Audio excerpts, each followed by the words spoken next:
Boa tarde, você vai assistir agora a gravação do comentário de rádio, feita ontem à noite, e o comentário foi divulgado na manhã desta sexta-feira, 3 de outubro. Lembre-se de se inscrever se ainda não fez isso, e ao final de deixar o gostei ou não gostei. Vamos então ao comentário.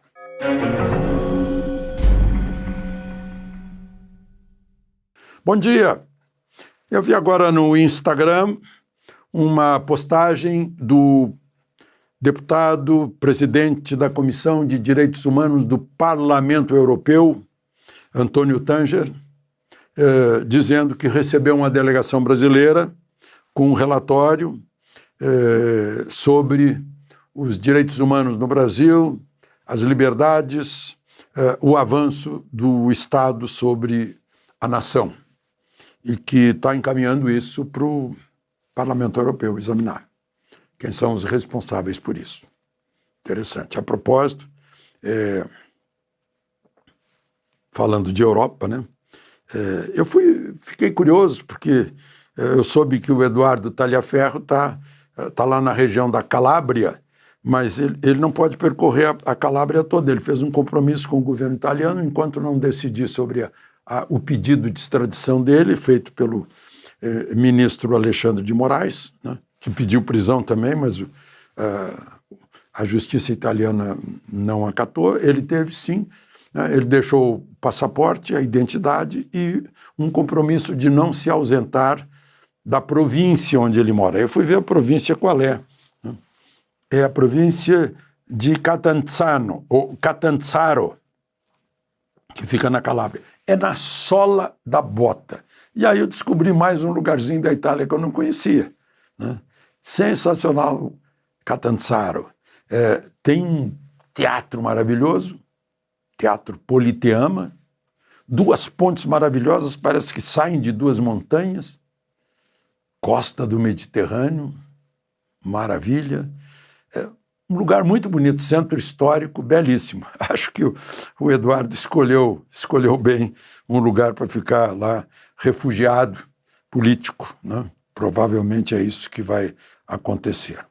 Bom, gente, vocês lembram, eu queria falar do Rio Grande do Sul e essa força de não esperar por governo. Aconteceu com a ponte lá do Rio das Antas, que foi derrubada e as pessoas reconstruíram. Lá na ponte do Forqueta, também entre Lajeado e Arroio do Meio, que as empresas participaram doando material, aço, enfim, tudo que podiam para construir logo a ponte. E agora eu vejo que o pessoal que está preocupado com o futuro, ciência, tecnologia, inteligência artificial, não esperou, né? E a iniciativa privada, com doações dela, aportou 400 milhões para fazer o ITEC, Instituto de Tecnologia e Computação. Vai fazer o quê? Filantropia, bolsas de estudo para jovens se formarem lá, morando internos. Tem 20 hectares o terreno, a Prefeitura de Gravataí dá a urbanização, faz tudo, infraestrutura, água, luz, etc., né? E eles já faziam isso em relação à PUC, com bolsas lá para a formação de gente nessa área. Né? Qual é a exigência para receber a bolsa? Óbvio. É baixa renda. Não é a cor da pele. É baixa renda. Justiça. Né?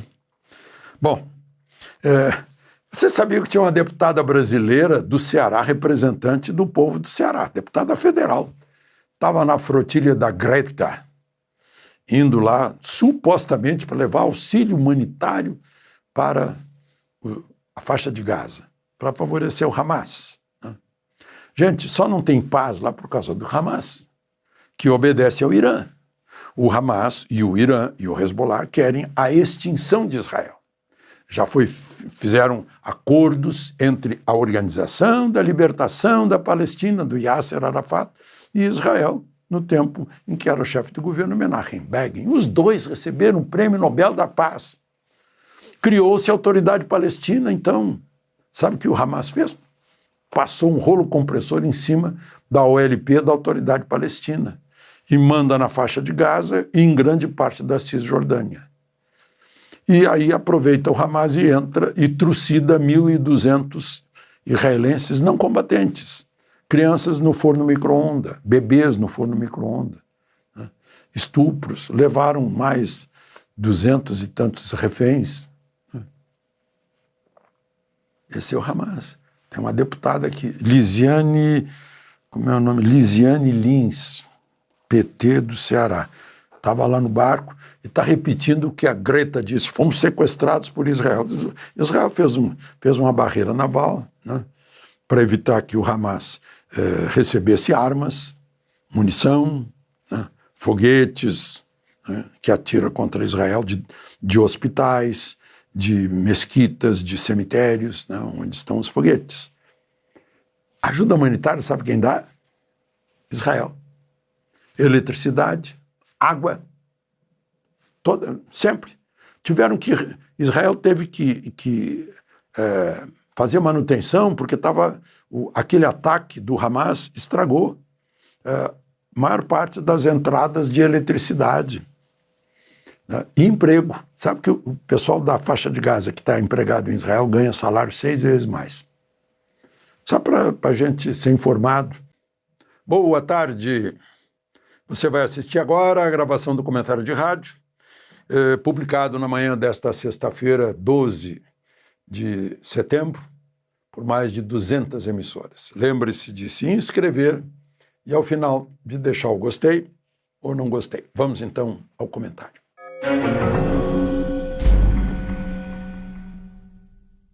Bom dia. Eu estou preocupado com o discurso de ódio. Não é por causa de rede social, não, nem por causa de polarização. Sabe por quê? Porque polarização, como lembrou muito bem o veterano, meu companheiro, ele trabalhou em rádio, nos bons tempos da rádio e depois no jornal O Globo, o Aloysio Carvalho. O Aloysio lembrou assim, Alexandre, estão falando em polarização como se fosse agora para atribuir isso à rede social. Não é, sempre foi direita versus esquerda. Desde criancinha eu vejo isso. No meu estado era PSD versus PTB. Em Minas Gerais era UDN versus PSD, algo assim, né? Em toda parte. Né? Na cidade onde eu trabalhei, chegava a ter o médico da esquerda e o médico da direita. As pessoas não iam no médico que contrariava a sua ideologia. Estou falando nisso de anos 40, 50, 60, 70, 80, depois entrou rede social. Então não é rede social. Não venham querer culpar a rede social. Olha no que deu lá no Nepal. A televisão estatal, a maior rede do Nepal, tentava convencer os 30 milhões de nepaleses que a culpa era da rede social, tem que acabar com a rede social que estava fazendo concorrência para a nossa televisão. Derrubaram o chefe de governo, queimaram a casa dele com a mulher dele dentro, queimaram o parlamento, queimaram a Suprema Corte, queimaram a televisão depois de saírem todos os funcionários. Né? Então não é isso, não. Né? É uma coisa de ódio que vem mais atrás. É quando chegou essa ideologia do seu Marx, e aí o seu Lenin, um dos grandes, atribui-se a ele dizer, acuse-os do que você é, do que você faz. Então acusa os outros de ódio, porque o ódio vem de um lado. Um ódio que matou muita gente no mundo, milhões.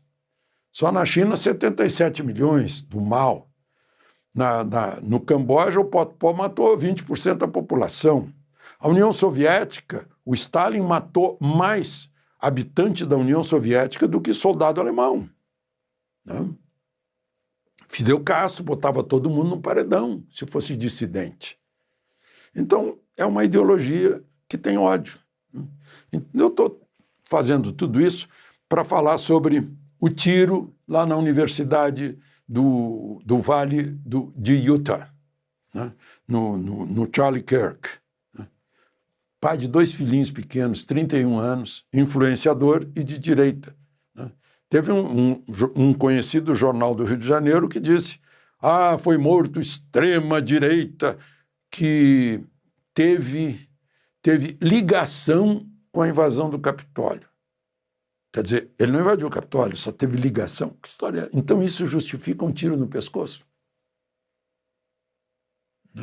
O outro tiro pegou na orelha do Trump, estava apontado para a cabeça dele. Depois teve uma faca que entrou na barriga de Bolsonaro, tem efeito até hoje. E ninguém investiga para saber quem foi que meteu na cabeça de Adélio Bispo a história de enfiar a faca na barriga de Bolsonaro, garantindo que ele estava seguro porque tinha um álibi mostrando que ele estava presente na Câmara dos Deputados, no gabinete de algum deputado. Não foi possível descobrir isso.